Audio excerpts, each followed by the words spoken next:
Get out to a 30-point lead. Well, there you go. Dim the lights.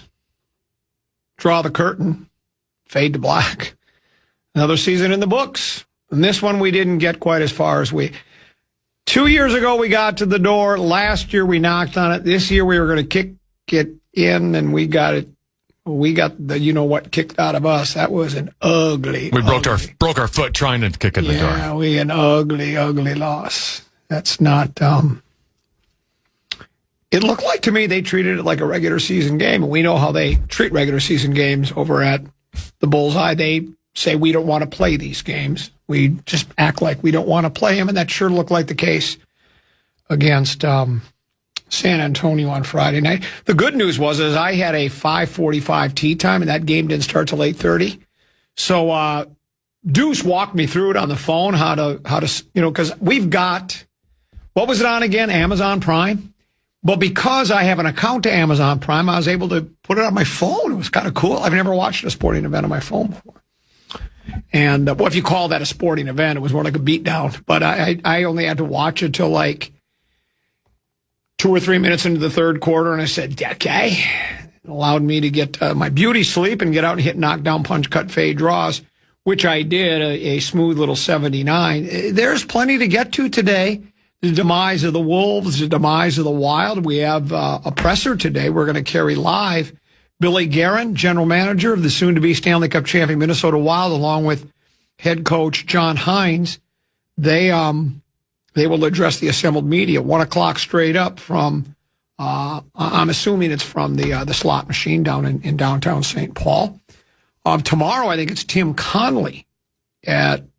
Is it 12:30? Abbott told me the time. I don't recall, but he's going to address the media. No mention of a coach by his side. I wonder what that means, because today we're getting the general manager and the coach for the Wilds. I don't think you bring the coach along to have the general manager say, hey, thanks for coming. Just want to let you know, John, we're letting you go today. You have anything to say to the media? They don't do it that way. So I would think it's the coach and the general manager of the Wild today addressing the assembled media. Tomorrow, so far, the only mention is Tim Connolly. Does that mean that Chris Finch has outlived his usefulness with the soon-to-be NBA world champion Minnesota Timberwolves? That remains to be seen. Twins, they win. It's another topic we need to get to. I'm still fascinated with the schedule release. Matter of fact, did you know that I've only looked at one game at a time because I want it to last like 16 days? So all I know is we open against Green Bay. I don't know what happens after that because it's so exciting to know who they're going to play each week. I can't wait to find out.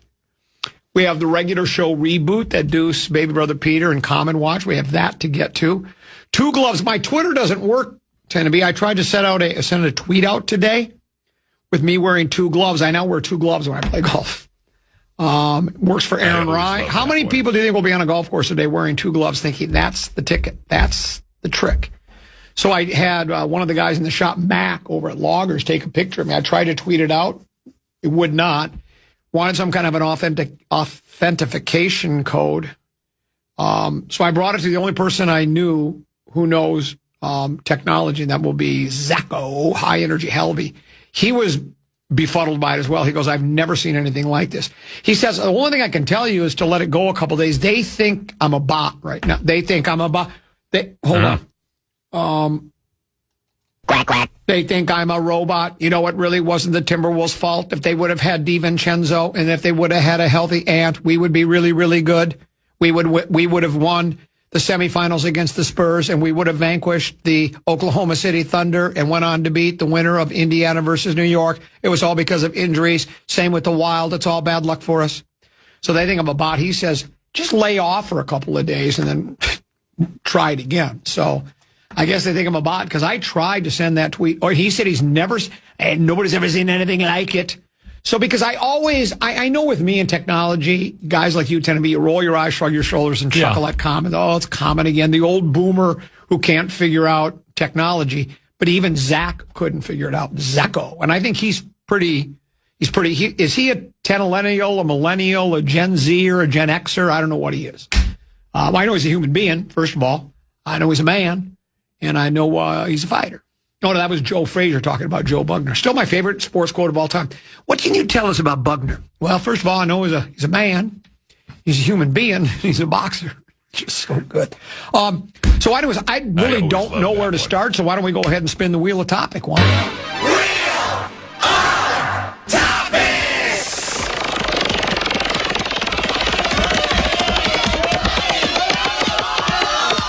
Commons golf game. I played with 2 gloves today. What did you shoot today? 78. Where'd we play? Loggers Trail. Where'd you hit it on 1? It was 10, but it was my first hole, right at the gut.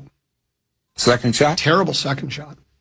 The 5-iron might as well be a pitch. Well, it could have been. I wish I should have hit a How far from the 5-iron green? instead. I still had a long way to go. I had to hit I had to hit another high. Well, I topped my second shot. It only traveled about 25, 30 yards, yeah. Then what? Hit it up close to the green. Then what? Chipped it on the green. Then what? Hit a downhill 10-footer for Wow. Yeah, it was really good. Incredible. The putter, though, I was like, did you watch any of the PGA Championship from Aronimink? I watched it all yesterday, yeah. Saturday, Scheffler couldn't make a putt. He missed like 6 or 7 putts within 10 feet. That's like me today, though. I made 2 birdie putts. I missed a 5-foot birdie putt. And I hit it in the water on 9, my 18th hole. And I hit a good shot. Wrong club, so like I probably should have hit 9 instead of wedge. And it hit the bank and went in. But I hit it so well today. I'm very happy about where I've been, where I'm going, and where I'm at. There is plenty to get to. We've got, we will talk about Wolves and Wild. We have the news conference at 1 o'clock. And we have Peek at the Purple coming up next. Right now, though, my friends at BigDeck.com, and they built me a big deck, and I love I've got my deck on. Trust me, I love my pals at BigDeck.com. And so what we'll do is we'll take a break and come back. But as we go to break, BigDeck.com brings you a keyword for the National Cash Contest. Tanner. The Fan and BigDeck.com want to give you a shot to win bonus bucks for their National Cash Contest. Enter the keyword deposit at KFAN.com now for a shot at winning. The keyword is deposit. Enter now, KFAN.com.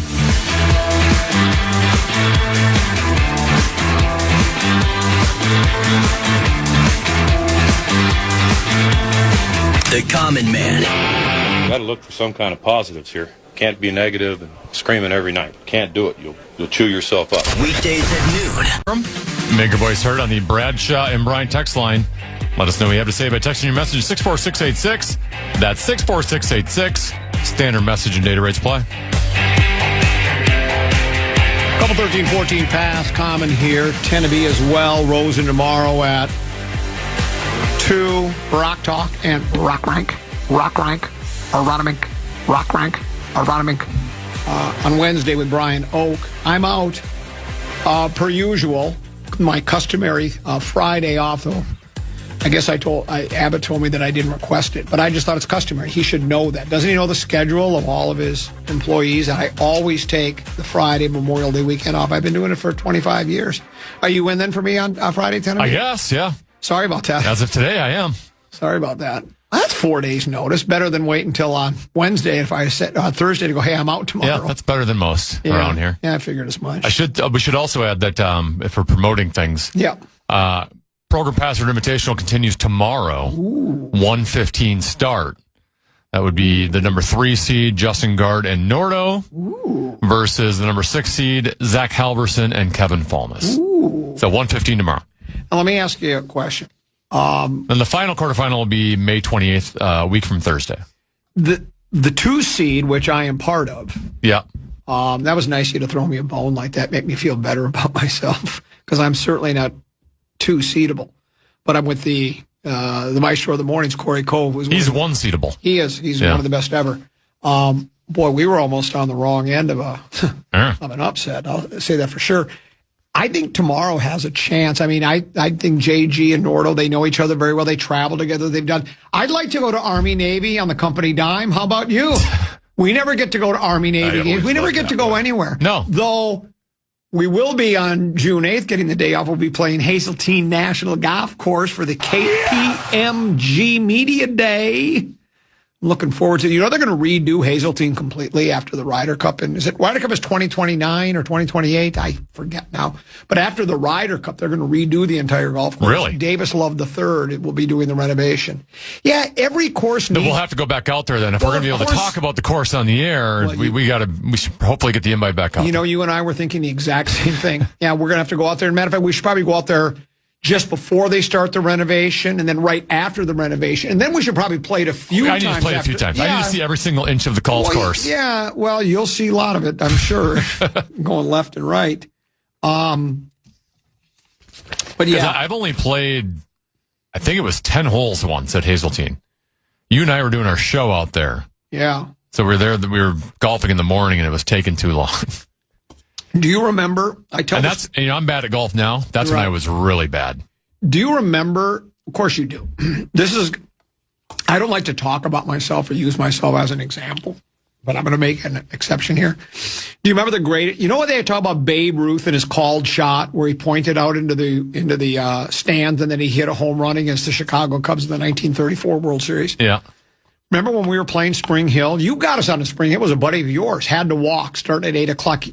You must have had the day off. I think I took the day off. Because I didn't. And because we were walking and starting at 8, I knew that, well, I'm going to only be able to play a couple 13, 14 holes. So I told Caddy Guy, can you call the clubhouse when I need to go in, have him come out here, pick me up and take me back in? He says, absolutely. I'm struggling. Hard golf course. It's a wonderful golf course. It's as good as anything around. The design is, who the hell is the architect on there? Douglas MacArthur, I think is his name. Anyway, we make the call. I tell Caddy Guy, this is the last hole I can play. Have him come out here. I'm sitting down below. I'm 80 yards from the pin, something like that. I don't know, 80, 90 yards. And we're standing there. The guy's waiting up on top with the cart. And I look at everybody and I go, well, here's what I'm going to do on my last shot. I'm going to take this wedge and I'm going to hit it to the pin. I'm going to run it up the backstop, get it to hang on the fringe just for a bit, and then I'm going to bring it back down and put it in the back of the cup. I hit my wedge, it ran up the backstop, went up to the fringe, and came back down and dropped into the cup. And then I got to say, see you later. You remember that? Brilliant. That was one of the greatest shots I've ever witnessed. Maybe the greatest. Well, I called it. Yeah. Well, and not even the fact that you called it, which is amazing on itself. The creativity involved in the shot. Yeah. Ran it up the backstop. Yeah. And had it stop at the very top for that split second and then trundle back into the hole. It was so much fun. And then the best part was, like the conquering hero, like a knight in white satin. I left. Thanks very much. And I get on the cart and take off. It was so good. Do you think I've told that story a few times? I don't blame you. I would too. But I don't like talking about myself, so it's kind of strange that I would. A peek at the purple brought to you by our friends at Affordable Electric. They're your old home specialist, and May is Electrical Safety Month. Affordable Electric is here to remind you that safety starts at home and your business. Their licensed electricians are ready to help with safety inspections, surge protection, panel upgrades, and more. You know what else? Nick owns Affordable Electric. We text and talk more than most people know. I had an outside switch not working. So I hit the breaker, it didn't work. I texted him, I said, what do you think the problem is? He says, find a receptacle with a GFI where you can reset it. Sure enough, I found one with the red light on. I reset it. Bingo, bango, bongo, my electrical switch works. So I talked to Nick just this week. He was off hours too. Because I know a guy who knows a guy, but Affordable Electric can take care of all of your electrical needs. Affordable-electric.com. Affordable-electric, they are shockingly affordable. So it's kind of like he kind of helped you off hours for free, and I'm sure you gave him some free show in return. I did give him some free show in return. That's exactly right, and it worked out well for the both of us. I don't really know much. I didn't see anything Vikings related. Tend to be. Well, I sent you a text, but I'm sorry.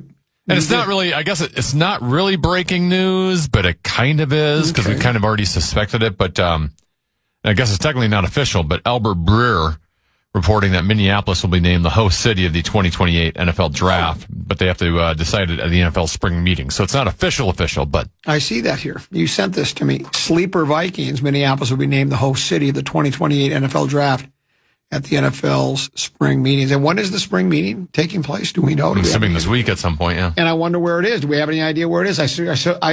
You would think I would know all these things, but we don't really need to know it. But I am curious. now that we've brought up the spring meetings. I wonder where they're conducting the spring meetings. My guess at the Biltmore at the in Phoenix. That's where they seem to have all their meetings. One of the best hotels in the entire country.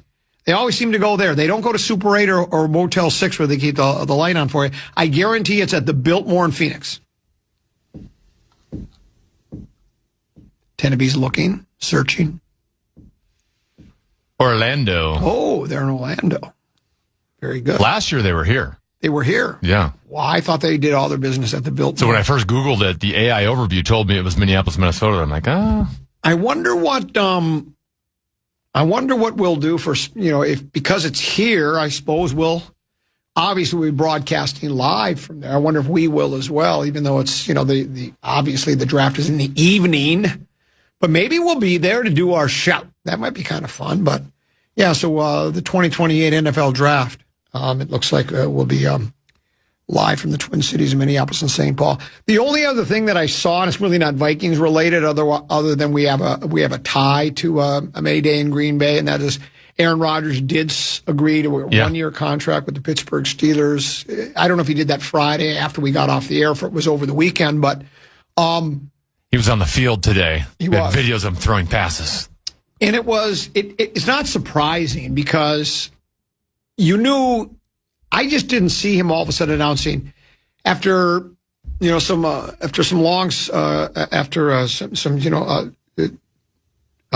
is the word I'm looking for?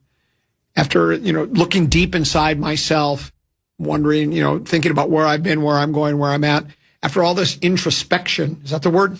Introspection. After looking deep inside of me, I've decided I'm going to continue my career in the National Football League. I did not think he was going to say I'm out, right?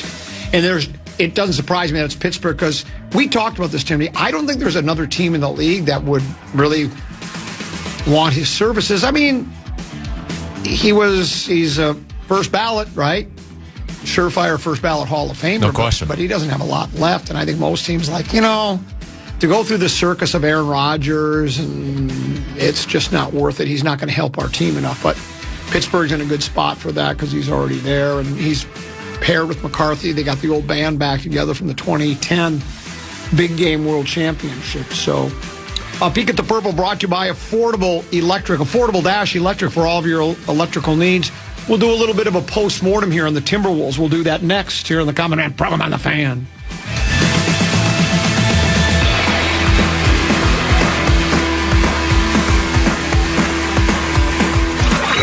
And Casino Arena in the next year, including Lionel Richie. Say if you want.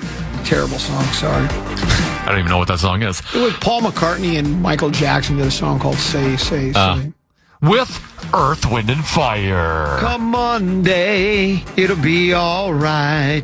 Come Monday, I'll be holding you tight. On June 24th, and The Smashing Pumpkins. Lido, whoa, oh, oh, oh, oh, oh. On October 13th, tickets are on sale now. Get the complete details on all of our upcoming shows on the concert page at KFAN.com. Keyword calendar. Scuba Steve says, I think the word you were looking for when talking about A-Rod was consideration. And I think he's absolutely right. I could hear A-Rod saying, after some thoughtful consideration, I've decided I'm going to continue my National Football League career in Pittsburgh, or someone else in self-reflection. Jake and Egan. Self-reflection. After self-reflecting, I've decided I'm going to continue my career. Does anyone do any more self-reflecting than Aaron Rodgers? Nobody. Yeah, he often does it while under the influence of ayahuasca or in they call those dark rooms or man caves, wherever he spent that time, where you spent like 2 or 3 days in total darkness. Hello, darkness, my old friend. I've come to talk with you again. Wolves lose. They get just destroyed by the San Antonio Spurs. They lose 4-2 in the Western Conference semifinals. Fish Wrap Factory West Side, the Gamer story says, the Wolves can claim they were likely the third best team in the West this season, but the gap between them and the top two is massive. There was a roster chasm that President of Basketball Operations Tim Connolly and company will have to address. But there were also problems that were within the team's control that they never addressed. Here's what Anthony Edwards said. Now, I'm not making this up. You can find this quote in the Fish Wrap Factory. We've just got to listen to the coaches. I'll repeat that. We've just got to listen to the coaches. We had a hard time with, like, processing stuff and going out there and doing it, trying to do stuff on our own. That's our problem. I feel like you're supposed to build championship habits in the regular season, is what I preach to the team over and over and over all season long. And then those in the basketball community told me to stick to golf, stick to this, stick to that. You don't understand basketball. We can turn it on and off like a switch. You wait and see come playoff times. Ant admits, I feel like you're supposed to build championship habits in the regular season. You know how you do that? Well, you play hard for all 48 minutes. And you do it against every team, all 82 games. You don't pick and choose your spots of when you want to play. Remember when he said at the beginning of the season, it just feels like we don't want to play these regular season games. And they're not prepared for postseason.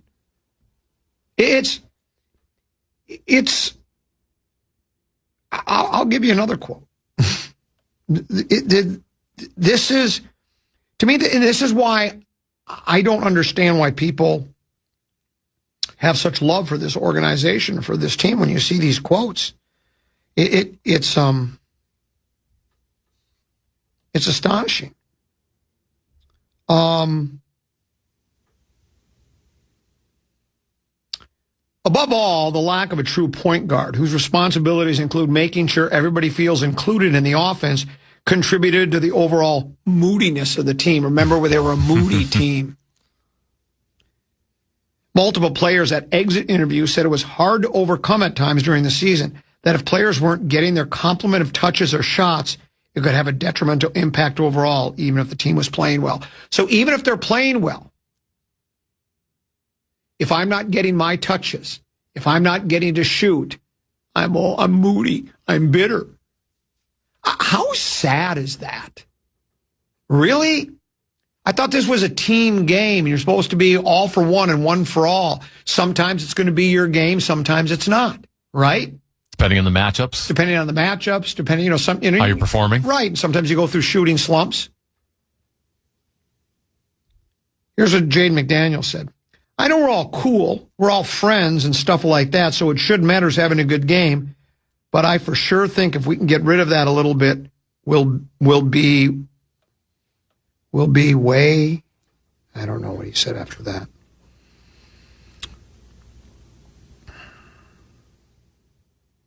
The lines of communication between Edwards and Chris Finch are always open. As a result of the process of involving teammates more often wasn't smooth. There were plenty of times throughout the season others weren't happy with their complement of shots and points, and even in victories, the Wolves couldn't always be happy for each other, something players admitted on Saturday. The moodiness wasn't all tied into Edwards' lack of feel for getting his teammates more involved in the offense, but it played a role. If players felt like they weren't getting their looks, they could hijack the ball, try to get themselves going, and it could knock off the rhythm of the offense. Here's what DiVincenzo said. I'd like to say I tried to play selfless basketball all year long, but you have your moments. You want points and you want rebounds and you want steals. So it's not easy to be like, oh, tonight wasn't my night, but we won. Let's go, guys. So it's not easy to do that. DiVincenzo went on to say, we have a good group of guys. I really believe that. Collectively in the locker room, everybody's had their moments, but I don't think it's something where this locker room, we're like pointing the finger at people. I think we all can look in the mirror and say we've had moments throughout the season. We've shown throughout the season that we can really be a really, really good team, but we've shown throughout the season that we have lows that are egregious. It's up to us to be able to fix those lows and keep it even keel and still have those highs.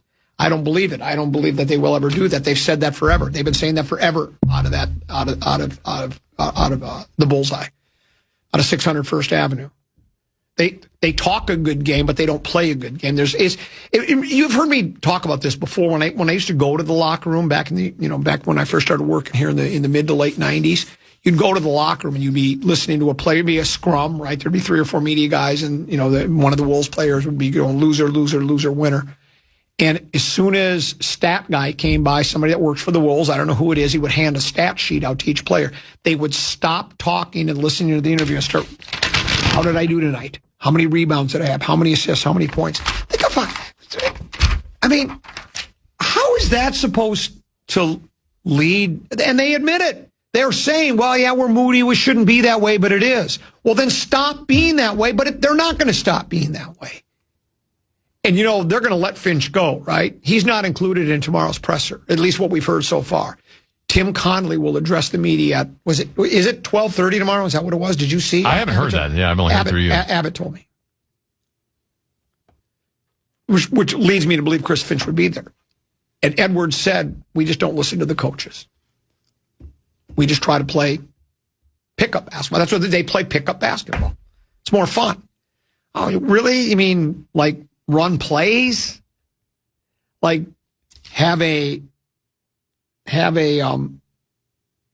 offense that's it's been constructed, right? You have to run within a structure? Yeah, a structure. Oh, you mean a structured offense? Well, that's not any fun. Oh, you mean, I got to circle around and do this and set a pick and do it. I just want to get the ball and jack up a three, man. I just shoot threes. That's what I do.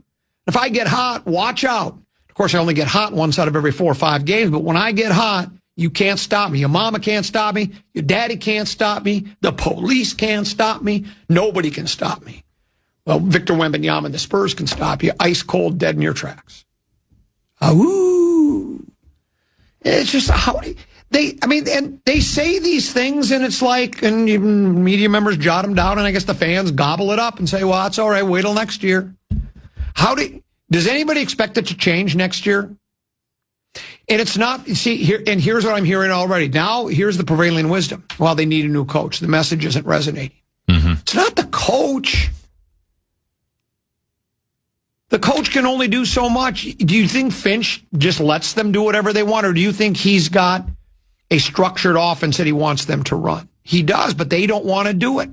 So he's the fall guy. Chris Carter said everybody's got a fall guy. My guess is Finch is going to be the fall guy. They're going to let him go. Easier to replace a coach than 8 players. That's right. And is it going to be Micah? Is that the assistant that takes over when Finch has been ejected or whatever? Yeah. Or do you think they'll go and try to get a big name guy? Get a Pat Riley kind of. It won't be Pat Riley, but you know what I mean? Somebody that's been coaching before, right? We should get Phil Jackson. Maybe we get Phil Jackson, the greatest timeout taker in the history of timeout takers. Sure could use Big Meow, too. I was against that trade. Big Meow's on his way to the NBA Finals. I think they'll beat Indiana. Indiana surprised me. I didn't think they'd beat Detroit. Of course, I can't name one. It's Cleveland who beat Detroit. Or Cleveland. I can't name one Cleveland player. The last time I watched Cleveland play was LeBron and who was his Kyrie? buddy? Yeah, Kyrie. That was the last time I watched Cleveland Cavaliers play basketball. So Cleveland against Detroit, or against New York, and the winner will take on.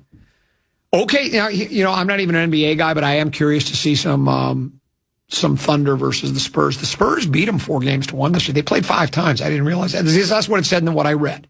I only thought you played the teams. So they played each other like in the NBA Cup or something? Maybe that's what it was. I bet that's exactly what it was, because the Spurs won 4-1. Well, if there's a weakness on OKC, it's they don't really have the big man. No, I mean they got a big guy, but he's not the Holmgren. Matter of fact, I've told you this a couple of 13, 14 times back when he played locally here for which schools? No. Is he Minnehaha? Yeah, Minnehaha Academy. I think it was Minnehaha Academy. The Eastridge student body would go, Chet looks hungry. Chet looks, and he does. He's slender, to say it kindly. And it's going to be a tough matchup for him and Wembanyama, but it'll be fun to watch, I think. Did SGA win the MVP I saw? He did. Is that his second? Is he back-to-back MVPs, too? I think he's back-to-back. That should be a fun series. I'm not a basketball guy, but I would look forward to that series. Exactly. You're a member of the hockey community. And so, but and I can't cheer for OKC. So I'll be on Team Wemby. Yeah, I'm on Team Wemby, too. Even though Wemby started flopping a little bit in the series. Yeah. Against the Wolves as well. He did. And he's getting the calls. And, is that league mandated, or is it unspoken that the refs know? Well, because he is there's always a guy that's a star in the league, right? You had Jordan for a while, and you had Black Mamba. Is that what they called? Kobe. you always have a big name, and Wemby's the guy now, right? I mean, he just is. I mean, Wembanyama is the face of the national. There's others too, but I mean, because you got, Greek Freak for a while. There's always a player or two that bursts onto the scene, and you go, this guy's the face, and Wemby is it now. And he ain't going to do you any good if he's suspended or if he's on the bench with foul trouble, right? So he doesn't keep eyes glued to the TV. So I don't know what the Wolves are going to do. They have to find a point. Conley says he wants to come back, but he's not an everyday point guard. They can't, they say Ant, he doesn't have the makeup to be a point guard full time. And, because he expends so much energy on the offensive end of the floor, he can't play defensively, and he has to expend more when he's the point guard. So they got to get a point guard. I don't know, Randall, and Randall was really good last year, late in the year in the playoffs, and this year he just wasn't the player he was. And, I mentioned this last week. They have a nice collection of players, but it's obvious they're all selfish and they're all moody. They all want to be the guy. Because you know what that is, Tim? You've heard me say this millions of times too. Every one of these guys, from the time they started playing in-house basketball to Howard Pulley, Pop Warner, AAU, college and pros, until they got to the pros, they were always their team's leading scorer, right? They were all scorers. That's what they did. They scored. And so, but then when you get to the pros, it's like, well, wait, but we have a lot of scorers on this team, and you were the best scorer growing up. You ain't the best scorer anymore. You're just not. And Gobert is he seems like maybe it was just the matchup was so bad, but there was just nothing there from Gobert. And he was good against Joker, Maybe Wemby's just that good. But they have a collection of players that I think they're hot. They run hot and cold. And obviously, they've said it themselves. They're all selfish. All they care about is individual statistics. You can't have a team of players that only worry about the individual, and then they pout and they get moody. And then, you know what? I'm going to get my shots. I'm not going to pass the ball because I'm going to score. How sad is that? Don't you think it's just, what? Well, speaking of Gobert, yeah, I feel like there's been a lot of basketball people in town that have defended that trade. And believe me, there's been moments where that trade has looked good. But given performances like he had against San Antonio, given past playoff years where he has to sit on the bench in the final 3 minutes of a game, given because he has a max contract, I think that was a big reason you had to ship out Bodega Cat, because he couldn't afford 3 max contracts under the salary cap. So we lost all those draft picks, probably had to ship out Karl Anthony Towns in an unfavorable trade, all because of Rudy Gobert. And moments against Denver, it looks like that was a great trade. Yep. And then against San Antonio and a previous playoff series, the trade does not look so good. That's exactly right. That's absolutely positively right. And so I don't know where they go from here. I guess we'll find out more with Conley tomorrow. I mean, do you think Abbott told me it was just Conley. I'm going with what he said. And does that lead you to believe that what I'm surmising is that speculation that Finch is probably out? I don't know about that. I don't know how they've done it historically. Yeah, I do think Finch talked to the media yesterday because I saw sound bites. Okay. Might not be in like that press conference style, or maybe it was. I don't know. Yeah. So I don't know if there is something to it or not. Yeah, mine's just a hunch, I guess. I said, I don't know. I said, there's no sources. There's no nothing. I'm just going on a hunch. So I don't want to act like I'm reporting something I've heard. Well, I mean, it does sound like when you keep hearing moodiness out, and everyone watched them this year, and you watch them in the playoffs, how they can look like one team one day and look like a completely different team the other day. Whether it's the coach's fault or not, and I'm guessing it's probably not, but there is something going on inside that locker room. Yeah. That clearly is not working. Well, when you have your star players say we're not listening to the coaches. Yeah. Yeah. I mean, that's what he says. We're just not listening to them. And at the very least, whether it's Finch or players on the team, I do think a big move will be made. Yeah. Yeah. I don't know what Julius Randle's trade value is at this point, but I could see them shipping him out. Yeah, I think they'd like to. Well, yeah, and what I do like about they might jump back into that Greek Freak negotiations. They were in it before trade deadline. Well, that's part of the speculation is, does this team need a big two? Because Randle doesn't fit that bill. He really doesn't. He looked like he did last year when he came back from injury, that last after that All-Star game, that last stretch of games where the Wolves really, I mean, they played really well. I think they had the best record post All-Star break, and they qualified the playoffs, and he played well in the playoffs, but this year just wasn't there. But so there's the talk that, well, instead of having Ant and then ancillary pieces around him, maybe they need a big two. That's the way it used to be done back in the olden days. We've discussed that before too, where you had your Jordan, your Pippen, and your Penny, and your Shaq, and the problem is once they get the big two, they're not going to have any depth at all. Well, that's it, and they don't have draft picks to fill it in. Yeah, and supplement their roster. Yeah, it ain't good. It ain't good. So we'll see where we go, but we'll hear more tomorrow, because if Connolly indeed does have that season-ending news conference, we'll carry it for you live here on the Fan. Coming up in a few minutes, are we going to try to, we don't know when the exact timing is supposed to be. It's supposed to be around 1, so we're going to plan for it. Yeah, so we'll just plan for it, and maybe if they're not there right straight up at 1 o'clock. I'd like to think they're more, what's the word I'm looking for? Prompt. More prompt than Kevin O'Connell. Yeah. Yeah, Kevin O'Connell. And they don't have anything else going on. No. It's not like, hey, we got to prepare for meetings later today. Sorry, I held off on the press conference. I'm late a little bit. Yeah. Let's go ahead and we'll take that break. When we come back, as we say, Guerin and Hines of the Wild expected to address the media, and we'll duck into that. That's coming up next.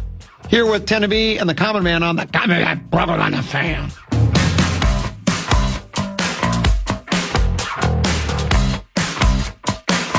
The Common Man. I used to love him. I don't love him anymore.